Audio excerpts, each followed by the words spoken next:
It's been a while since I've been here, as you can tell. Uh, if you've been going to my YouTube, you haven't seen too much posted, but I had to come on here because I'm really disgusted with what's going on in America right now, as it pertains to our dealings with Mr. Donald J. Trump. Now, as many of you know, I supported him and I continue to do so.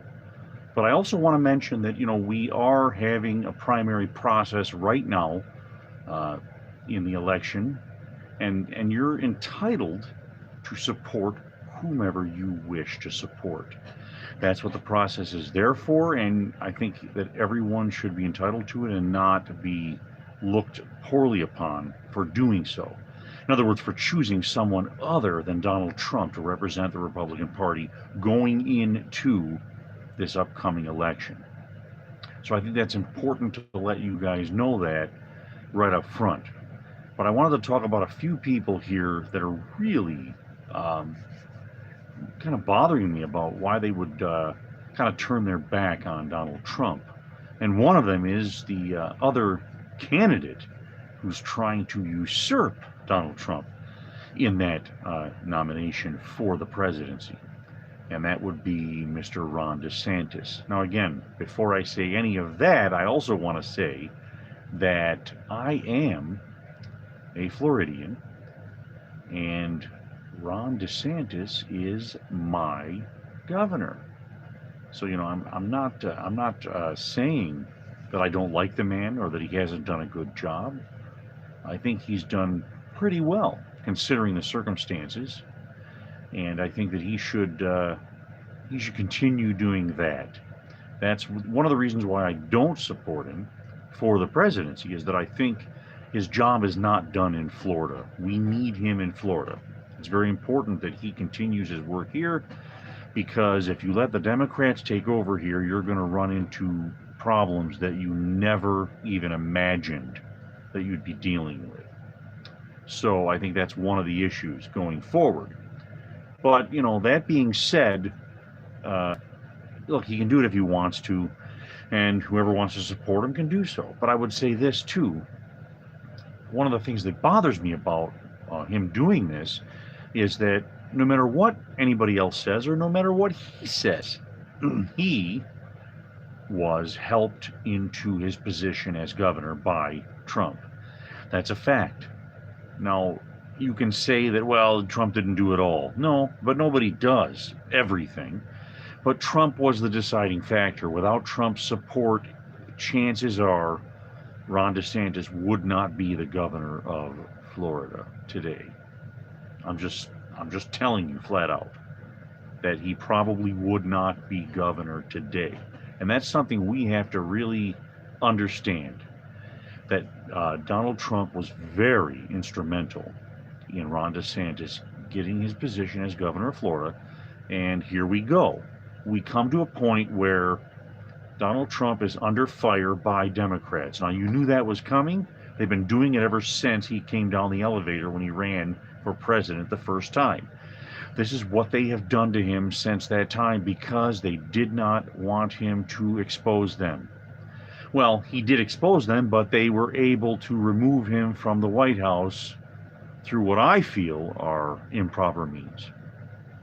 But I'll say this: Ron DeSantis smelled blood in the water. When he noticed that the Democrats were going to go for the throat, when he noticed that, what did he do? Instead of standing with Trump and saying, no, I'm going to support my president, I'm going to support him going forward so that he can get back in the White House and continue to do the job that he promised he would do. And so what happens is that you have this dynamic of the governor having to make a decision. Ron DeSantis had to decide, do I stay loyal to Trump and keep going forward with this? And not only is it unselfish in the sense that he's helping just Donald Trump, but he's helping America, because he's pushing back on the Democrats and telling them, you are not allowed to do the things you are doing. What does Ron DeSantis do instead? He smells blood in the water and he strikes. He figures, this is going to hurt Donald Trump. This is going to help me get into that White House. It's going to help me in that position. Now, in his mind, I can understand why somebody would think that. I'm not ignorant. I'm not a foolish person. I understand why somebody in the position of Ron DeSantis, because he was a good governor of Florida, and he does have a degree of popularity with the American people, especially Floridians. But again, everything hinged on that decision. And here is the way I look at it. And I want you guys to let me know if you kind of agree with this, or give me your thoughts on it. Maybe you agree, maybe you don't. Maybe you kind of agree and you have some other things to add. So please let me know in the comments. I want to know what you're thinking about this. But let me tell you what I think about this. I think Ron DeSantis, by making that decision, has shown that he cannot be faithful when faithfulness is most needed. And don't get me wrong, maybe he sees it a different way. Maybe he's not looking at it that way. Maybe he feels like Donald Trump is not the best choice, therefore he's being faithful to America in that sense instead of Trump. Because I've heard people say that, well, you can either choose Trump or America. And that's more of a Democrat, talking point, because they're trying to make it seem like Donald Trump is an enemy of America, which is that's nonsense. He's a bigger friend to America than they could ever be. But anyway, I digress. What I'm saying is that, and I believe that Ron DeSantis may be extremely sincere about what he believes, but I also believe he is sincerely wrong. And that's why I cannot support him at this time, against Trump in this situation. I cannot do that. He should have, I should say, this is my opinion, Ron DeSantis should have stayed faithful to Donald Trump, therefore America, because Donald Trump right now sits in a position to destroy the stronghold that the Democrats have on this country and on our government. And the reason why I say that is this. I'll tell you what it is. First of all, we know that Donald Trump was extremely courageous against these people. Okay, he told them the score. They didn't like it because he was reading their mail. They don't want any part of that. That's why they got rid of him. But here's the other thing, is that Donald Trump right now represents the American people as a target of Democrats. The Democrats have been taken over by the Marxists. The Democrat Party is no longer, in a sense, democratic. Although, let me digress a little bit more. We are not a democracy, I'll say that. We do use some democratic processes for convenience sake in our government. However, we're not a democracy. We are a constitutional republic designed to protect individual liberty. That's what we are. But that being said, the Democrats, obviously that's why the name, Democrat is what they are. That name, Democrat, represents a democratic process, and they focus on that. That's not really what we are as Americans, which I was kind of surprised that the Democrat brand was able to survive so long with this name, because again, it doesn't really represent what America is. But again, I digress. Let's go back. Come on, Mike, get back to the subject. What I wanted to say is that, this whole process by the Democrats becoming more communist, what do they do? What do the Marxists do? They jail their opponents. They jail their political opponents. That's what they do.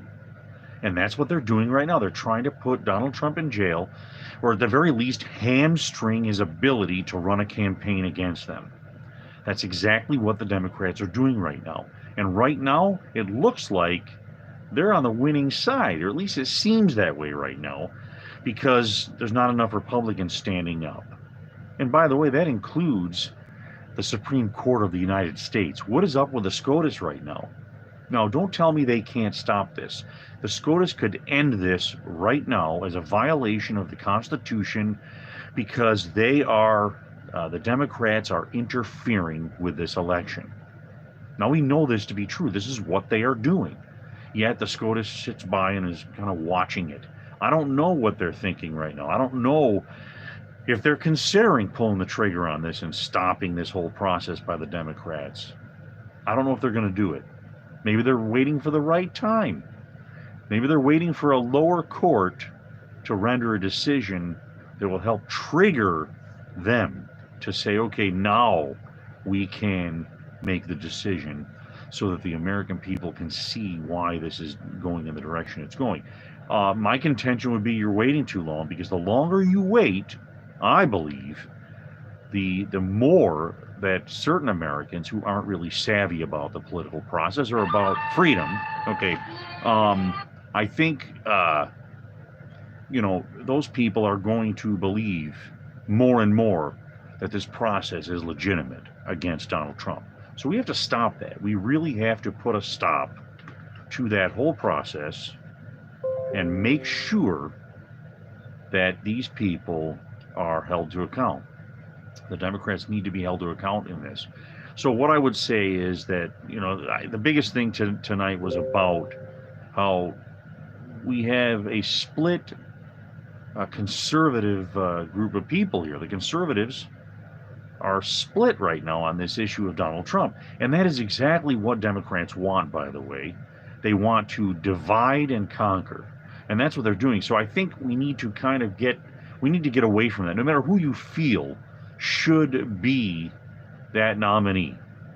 If you think it should be Ron DeSantis or Vivek, however he pronounces his name, I'm still having trouble with that one, Ramaswamy. Look, no matter who you think it should be, you should always understand that in the back of your mind, that whoever wins that nomination needs to be supported against these monsters. But I would tell you what's better, and I think this is important to understand, it needs to be stated that it's more important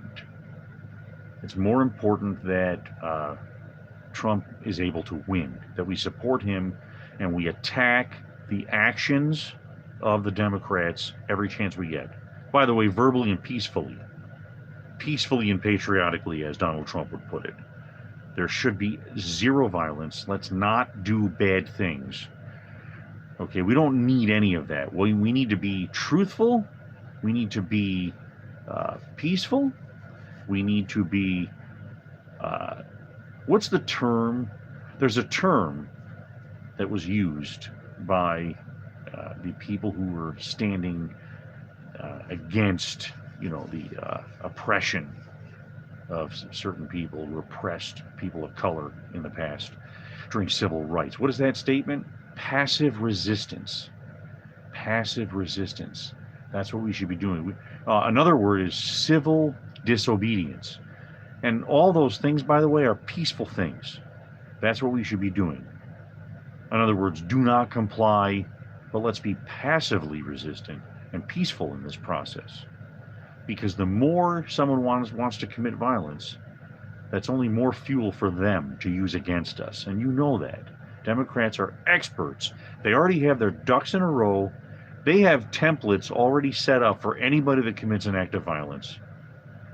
Okay, they already have the templates set up, and it's an automatic setup in their algorithm. The minute it happens, they attack. That's what they do. So I think it's important that you understand everything that is done must be done peacefully. And even if it is disobedience to certain illegal government edicts, it's to be done peacefully. And that's the way it should be at all times. So here we go with, we have Ron DeSantis. That's a situation. And even though he's losing greatly in the polling, it looks like Donald Trump's going to take this nomination. My problem with it is not so much whether Trump wins or loses. I think that's a foregone conclusion. My issue is the people who supported Ron DeSantis and are staunchly in favor of Ron DeSantis and against Donald Trump, that they will not vote for Donald Trump in the general election. And I've had some of them say, look, I don't think he can win the general. And look, you have your opinion. You are entitled to your opinion. But should that mean that you're not going to vote for him because you think he's not going to win? No, you have to make your voice heard that what the Democrats are doing right now is evil. And this is the whole point. This is where it all comes full circle here. Why do we support Trump in this situation? We support Trump because by doing so, we are repudiating the actions of the Democrats. We are letting them know that they cannot do what they're doing. It's illegal what they're doing. It's wrong. It is unconstitutional. They're doing this as a form of election interference. Because you see, I don't think they really believe they can put Donald Trump in jail. Even if they find him guilty, even if these juries find him guilty, or one of them or all of them find him guilty, it doesn't matter. Putting a president behind bars is an impossibility because of his constitutional protections. He's the president of the United States who is entitled to Secret Service security for the rest of his life. He's entitled to that. So what I would say about that is that you can't merely say, well, that's it, put him in jail, throw away the key. You can't do it. It's going to be impossible to do that. So I don't really think that's their main objective. Although, like I said, if there was a way they could do it, they would. I think it's just to hamper his ability to run an effective campaign, and it will make him. They think it's going to make him look bad by them dragging him through this process, dragging his name through the mud. Look, they've done this since the beginning. Now, I'm not going to tell you that it hasn't worked up to now. I mean, look what they did. They impeached him twice, the Democrats only, remember? So he really isn't impeached. They did it, but it doesn't hold water. So really he was not impeached. But that's an entire other subject. But what I'm saying is this entire time, all they have done is attack his character. And it has actually worked on some people. Some people actually believe the press. They believe what these Democrats have said about him. And they really, really don't know what they're talking about. Now, I will tell you that I know people who have personally known Donald Trump. I never met Donald Trump myself, but I know people who have known him. And by the way, a majority of these people were not Republicans, because you have to remember that Donald Trump, throughout his life, was a Democrat until just recently. So remember, he traveled in Democrat circles most of the time. Guess what? These people that knew Donald Trump didn't have bad things to say about him. Not one of them. Not one person had a bad thing to say about Donald Trump. I kid you not. And so all these things they're saying, it's nonsense, it's baloney. But we have to get past that. The first thing is get past that. Second thing is this. I'll just tell you, I don't want to keep belaboring this, but before I go, I want to let you guys know, anybody here that is against Donald Trump in the primaries, who wants to support somebody else, look, go ahead and do that. But I would tell you, chances are they're going to lose. So, where do you go from here? I'm going to make a last-minute plea to you. I shouldn't say last minute because we have quite a while, but I'm going to make a last plea to you to consider that in that general election, you need to vote for Donald Trump if he's the nominee. Now, I don't care if you don't like him. It's not about him. It's about telling the Democrats to shove their illegal activities and their oppression and their tyranny up the tailpipe. Okay? That is what that is. Telling them you're not going to do this to anybody. Because remember, this is true. If they can do it to Trump, remember, he was once, when he was in the White House, he was the most powerful man on the earth. And even out of the White House, he's still one of the most powerful men on earth. Because that's true of all presidents. So what I want to tell you is that, when you do that to Trump, that means you can do it to any other person on the planet. Okay, including Americans. So the message is for your own preservation, and freedom. Okay, you must make that decision. You can't let your own personal opinions, your personal hatreds get in the way. It doesn't matter. And I'll say it this way. I will tell you this way. I personally I know people that I love very much, that I care about. They are great people. They're nice people. They're wonderful people. I would not vote for them for president or for any other office for that matter, because I don't feel that they are up to the job. I don't feel they can do the job. And that includes people who I agree with politically and those that I don't, obviously. If I don't agree with you politically, I don't want you in office because I don't want your policies to carry the day, because that could be harmful to citizens. So, what I would say to you is, even if you're somebody who agrees with me politically, if I feel that you're not up to that task, to do that job, I'm not going to vote for you. Now, does that mean I hate that person? No. I could love them very much. It would be the same thing as me saying, would I vote for one of my grandchildren to be in a public office right now? No, because they're not old enough. They can't do the job. But I love them very much and I want to protect them. So the point is this isn't about your personal feelings, whether you're angry at him or not for something he might have said, some bad thing he might have tweeted back when he was actually still on Twitter or X now or whatever they call it. So what I would say to you is this: dump your feelings. Dump your feelings, okay? And vote for your own preservation.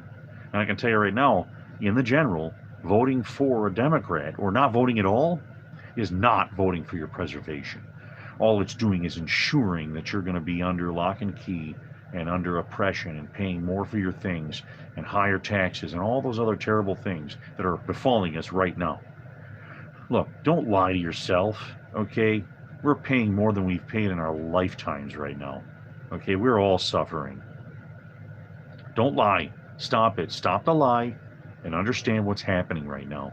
We're all oppressed because of this Democrat administration and all the Democrats in power, really, even the ones that are in power over different states. They're causing problems for us as well. Remember, it's all for one and one for all, right? That means even the misery. So we got to end that. So what I would like to do, instead of talking misery at the end of my little diatribe here, I want to talk about what I want to do for you. I want to help you. We need to start moving personally towards our own self-help. Okay, no more of this, idea that because we have bad people in government, that now that's going to destroy us. No, we need to help ourselves anyway. That means you got to work a little bit harder and a little bit smarter and get things done the right way. So what I'm going to do is I'm going to leave a link in the description. You can go to my website. I have a page on my website that will allow you to check out some business opportunities, things you can do right now online to help yourself grow financially. It's very important. That also does include, yes, cryptocurrency, and I'll tell you why. Cryptocurrency is something that we can do to kind of gain our freedom a little bit. The American dollar is going to be losing its power soon. It's going to even drop more in value than it already has. Okay, they're thinking about coming up with something called a CBDC. It's a centralized bank digital currency, and those are no bueno, no good, because all they do is they control your money even more, because they're not cryptic. Cryptocurrency means what? Hidden currency. It gives you more freedom to transact with other people without interference by banks or governments. It's a wonderful idea. Cryptocurrency is one of the things that you need to start looking into. I can help you with that.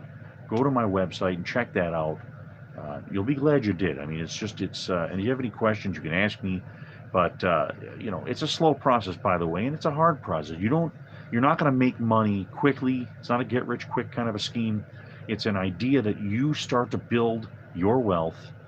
Okay, slowly, steadily. It's a daily diligence. That's what it is. It really is. You have to condition yourself to spend at least a half an hour a day, at the very minimum, okay, building up your wealth, okay, a little more every day, trying to increase your ability to have money, and not just money, but money with the freedom. Okay, so, and again, I'm not a financial expert, so that's my disclaimer. I'm telling you what I'm doing to do that. Okay, I don't want to make you think that I'm some kind of an expert here, but I'm telling you what I'm doing, and I believe that cryptocurrency is better than any CBDCs or any kind of or an actual dollar. I mean, look at the value of the dollar now. It's dropping every day. It's not going to get better. It's not for a very long time. So go ahead and take a look at that. I'll put it in the description. And otherwise, if anybody has any questions, please contact me. And again, leave your comments down below. Let me know what you think about what was said here about Ron DeSantis, about what is it, Vivek Ramaswamy, these candidates that are kind of trying to make their way into the arena here to get into the White House. Let me know about what you think about the Donald Trump situation. Where would you go? Okay, what direction are you going to go in? And let's win this together, guys. Let's not be split up. This is what the Democrats they want. They want to split people up. They want to destroy our cohesiveness.